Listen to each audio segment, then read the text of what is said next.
Hi everybody, it's Dr. Zach here. I hope that you're all having a wonderful day today. I've got some really interesting information to share with you today. I have been for the past couple of months trying to find information that I felt would give us an idea of just how big of an impact this whole COVID-19 virus, the disease entity that we're dealing with, what kind of impact has that had on overall mortality here in the United States? And I haven't been able to find anything until yesterday. I've been searching the CDC website. I've been looking at the Annals of Internal Medicine. I've been looking at all kinds of different statistic sites for total number of deaths this year up to this date compared to last year up to this date. And I finally found a report, and it comes from the CDC and from the National Center for Health Statistics Mortality Surveillance System. And it's taking things through May 16th of this year and then comparing it through May 16th of that year, of last year. So this is the latest information they've got up to that date. And I know that we're kind of in this second wave. We got these resurgences and so forth. And I want to address that and talk about that in a later video. But today I just wanted to talk about this. And it starts off in this report. It says, the proper measure of impact is not a narrow or intermediate metric, but rather total health outcomes. It goes on to say the best measure of outcomes is not a selective measure of deaths somehow attributed to the disease, but instead deaths from all causes. So if we take a look at deaths from all causes, it really just looks at, are more people dying this year than last year? And if we have a substantial amount more, then that would be an indication that whether we're tracking and monitoring and keeping track of whether it's a COVID death, COVID-caused death, dying from COVID, dying with COVID, being one of the tens of thousands that have been double counted for. I mean, we've got a lot of different questions on how accurate are the COVID-19 statistics. But if we take a look at the total number of deaths and we look at it compared to previous years, that gives us an idea of how big of an impact this system, this particular issue is causing for us. So compared to last year and then looking at this year, there's 105% of the expected mortalities this year compared to statistics coming from previous years. That's not 105% more deaths. That's 105% of what they would have expected based on previous years. That means it's a 5% increase. So 5% increase, that's significant. The report goes on to say that while 5% is significant, it puts into question. It says that it falls far short of the apocalyptic narrative that the pandemic has received. So I would tend to agree with that, is that we've put a whole lot of energy into trying to maneuver our way through this. We've done a lot of lockdowns, a lot of shutdowns, a lot of masking, a lot of whatever else it is that we've done, isolating to try to prevent this thing from being the pandemic they've called it. And we're seeing a 5% increase, more than they expected in the total number of deaths. But here's where it gets interesting. They've taken a look at the different demographics. They're looking at New York and some of these areas back east where they've had greater incidences of it compared to places like California, compared to South Dakota, compared to all over the country, compared to socioeconomic brackets, to age groups, to everything else that you can imagine. It's lots and lots and lots of graphs that are going on here.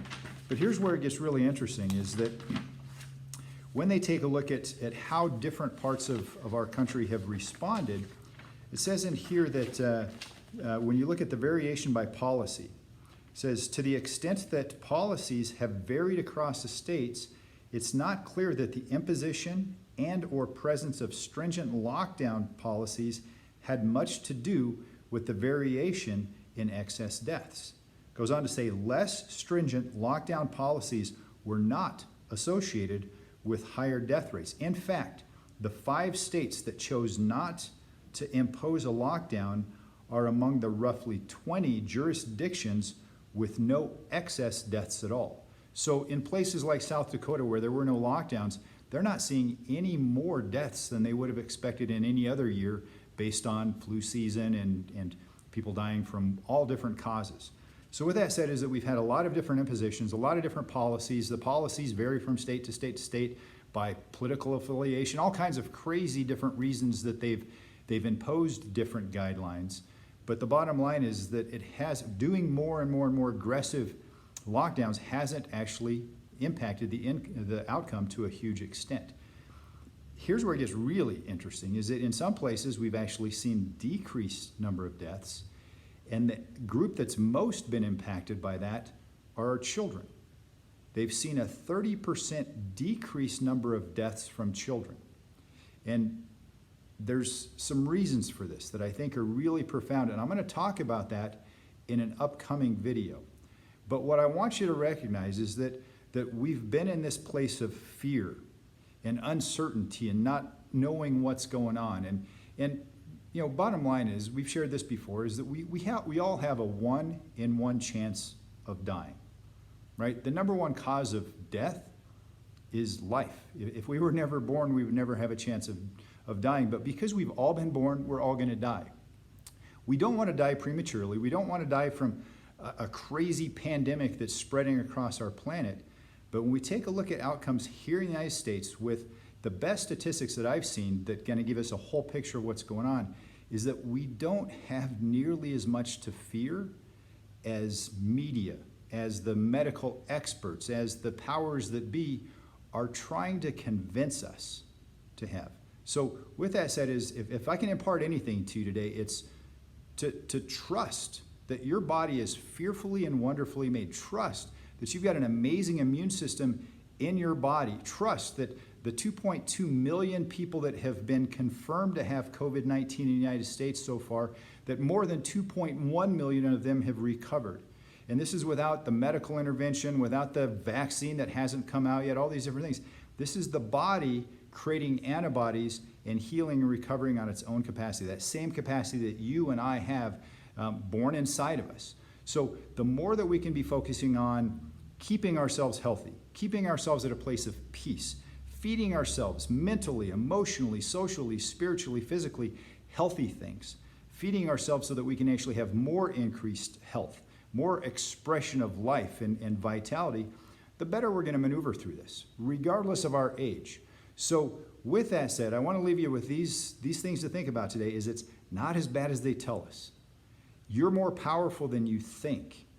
And that while there is an increase of 5% in our country, and that's a tragedy and it's a shame, it's not as bad as they're telling us. So I want you to start questioning who the experts are, what the experts are telling us, and how long do we continue to comply with restrictive, life-reducing measures instead of just kind of say, you know what, I'm no longer going to consent to what you're saying. I'm going to take and recognize that I'm the one that's responsible for my health. I'm the one that's responsible for taking care of those people around me.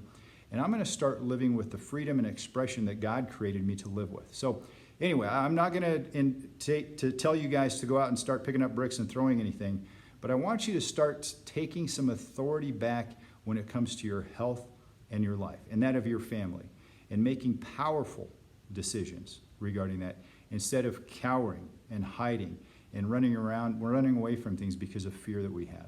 So with that said, food for thought for you today. Be thinking about how wonderful you are, how incredible you are, how powerful you are. And till next time, God bless you guys.